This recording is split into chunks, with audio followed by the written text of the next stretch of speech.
You're walking down the street. Someone walks past you and calls you silly.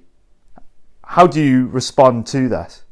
Well, I imagine it would be quite different to someone centuries ago who had the same experience.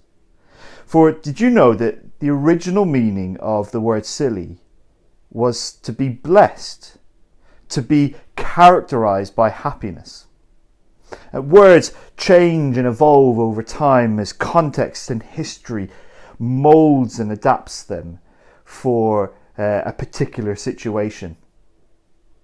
But it's not just how history changes words, but we're living in an increasingly fragmented society where there are different subgroups which are siloed off from one another, where different worldviews are growing up without much interaction between them.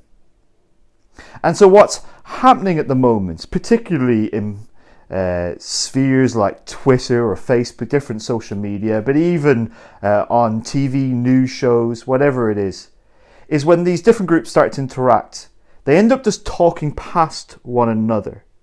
And the reason is, lots of the time, that people might use similar words, but they can mean very different things when they're talking about them.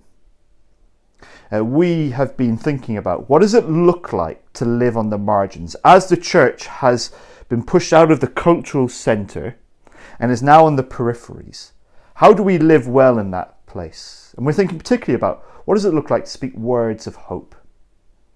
We believe that our faith is centred on a historical person where we have eyewitness testimony that he lived, he died on a Roman cross and rose on the third day. But for some people, when they hear the word faith, what is conjured up in their mind is somebody who believes something without evidence, or maybe contrary to the evidence that is available. And so you can imagine when people with two very different understandings of what the word faith means, the conversation is never going to go long, or it's going to end up with heads banging together. And so my one tip is here, and there's much more that we can think about on this topic, but my one tip is for us just to ask questions. When someone makes a statement to us, maybe the first thing that we can do sometimes is say, what do you mean by that? Because they might use a word and we might think they're pushing in one direction, but they could be walking down another path.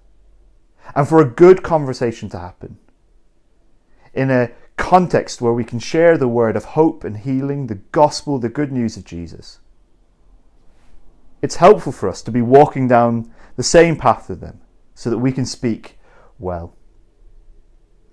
We're living in a time where there's a real lack of shared meaning, of a shared view and imagination of the world. And so maybe one step for us is try to bridge that gap just by asking a simple question. What did you mean when you said?